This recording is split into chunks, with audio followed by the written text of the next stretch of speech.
Are you ready to finally break free from overwhelm, procrastination, and burnout?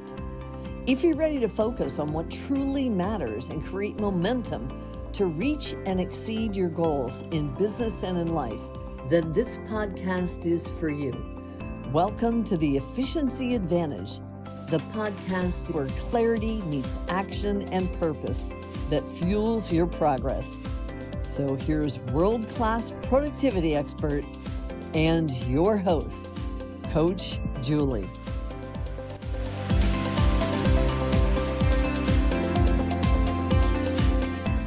Welcome to the Efficiency Advantage podcast.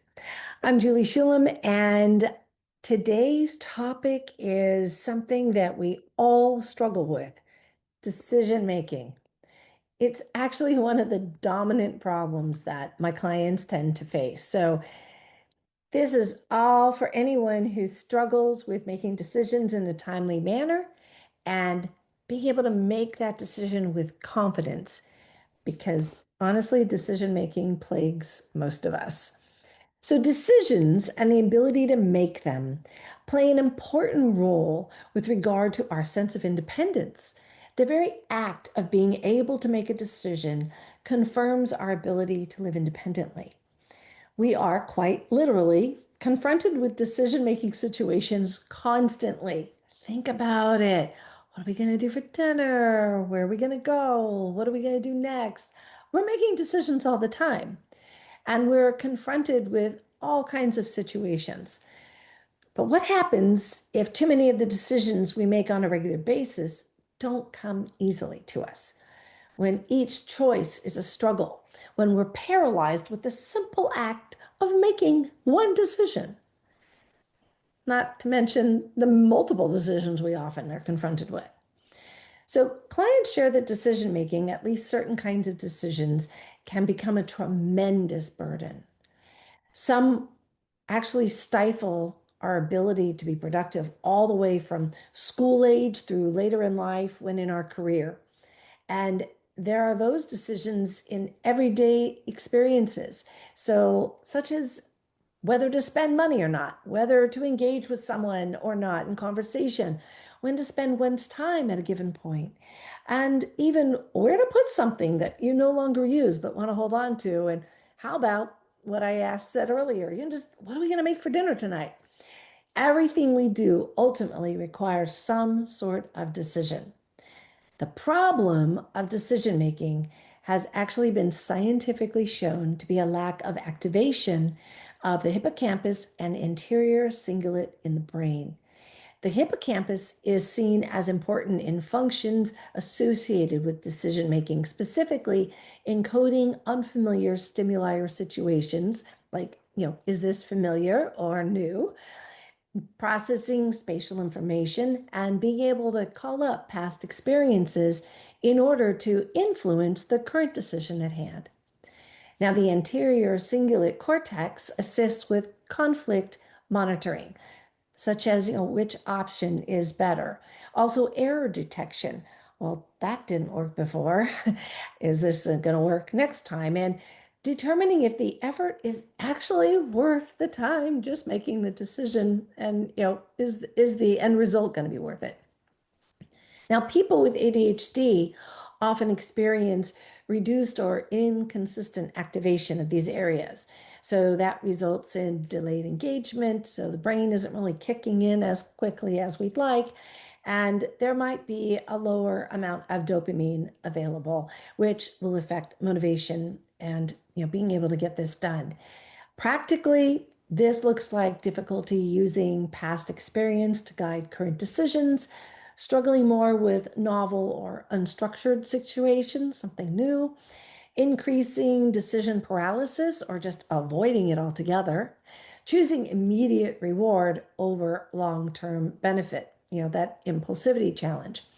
Now, many times making a decision needs to be done in a limited time, or having within a very specific time frame.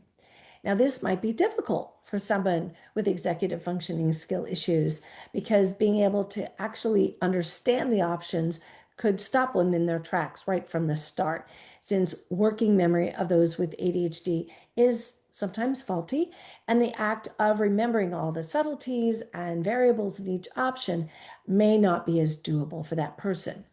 But neurotypical or not, if you are under stress, if you're overwhelmed, if you're fatigued, or faced with way too many choices, your decision making ability will be difficult.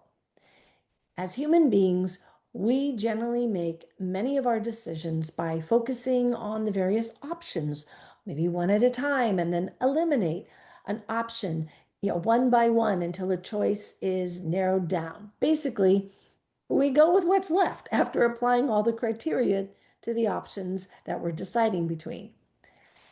Many individuals find themselves stuck, not knowing what they should choose, and wind up either making no decision at all and perhaps missing an opportunity, or making a rushed decision, resulting in a potentially bad choice, a financial loss, or some other negative scenario.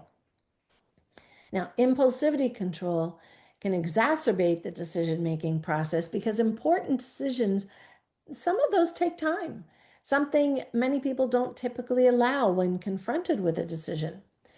And perfectionism is often a method that those with ADHD use in order to compensate for their impulsivity, which is essentially thinking about it and analyzing a decision to death until they eventually give up and make no decision at all.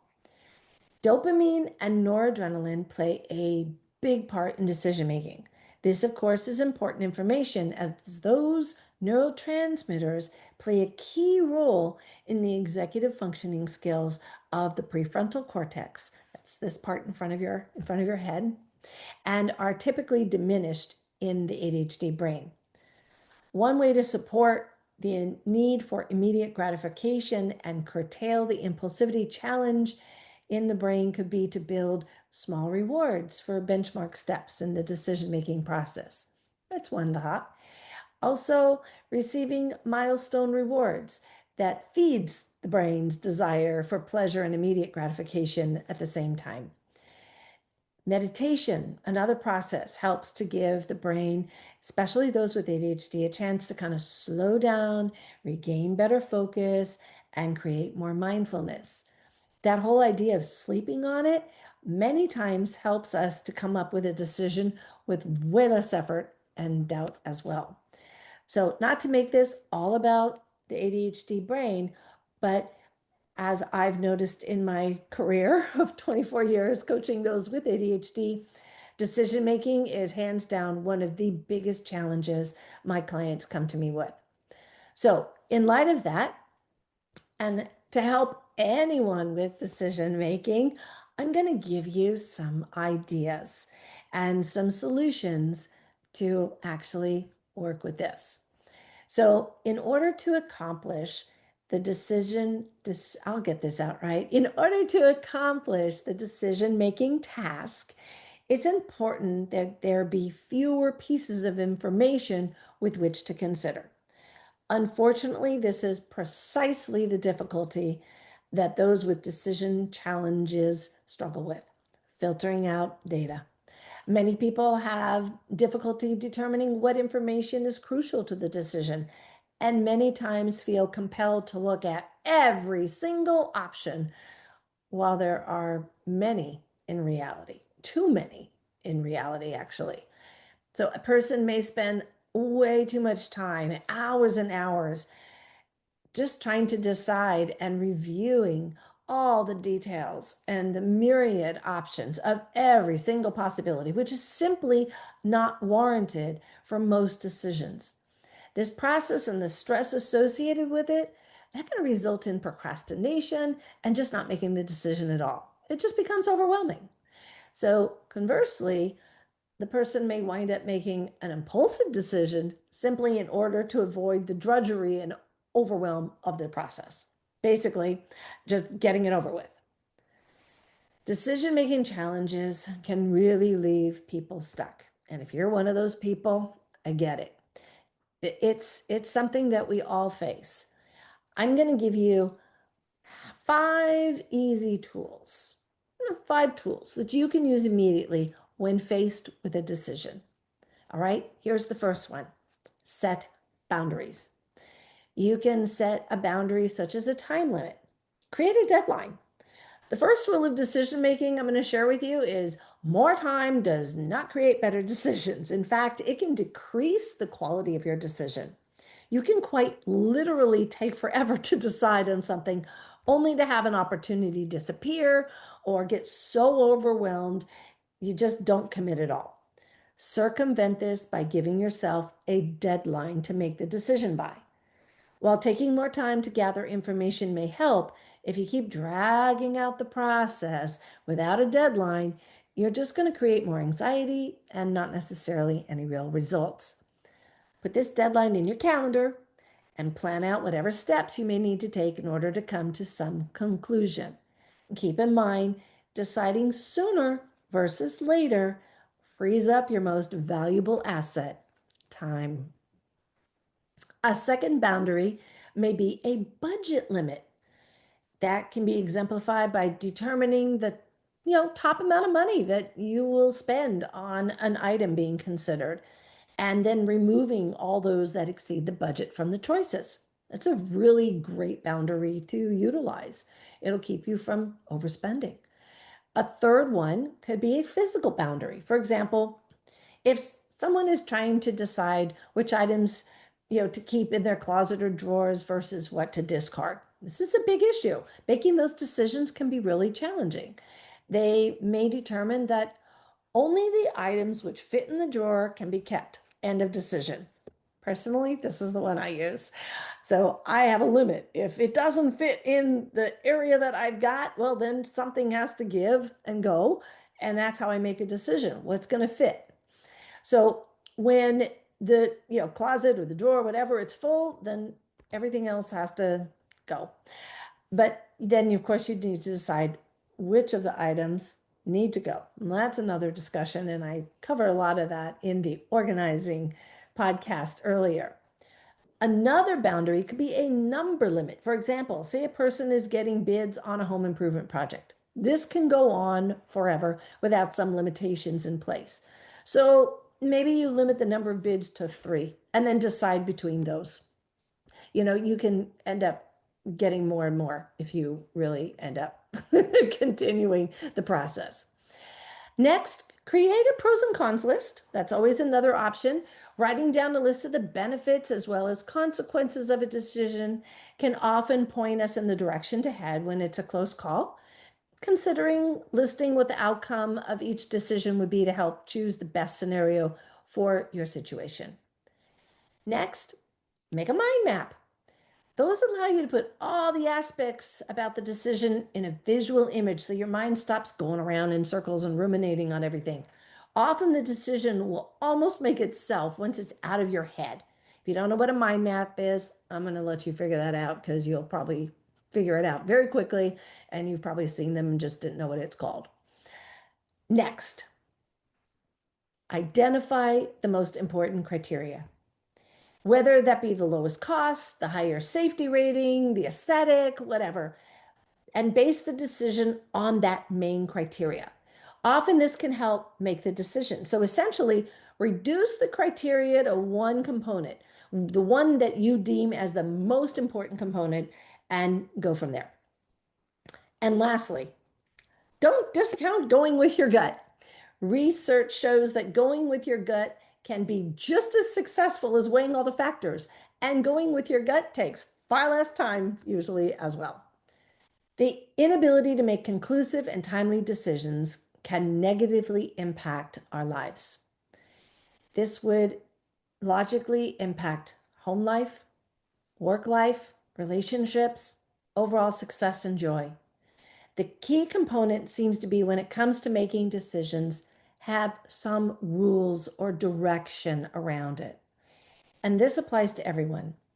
In a Harvard Business Review article on October 2016 entitled Noise, it was stated that there is a problem with reliability of human decision making because the judgments of humans can be strongly influenced by irrelevant factors such as our mood, when we've eaten last, and even the weather.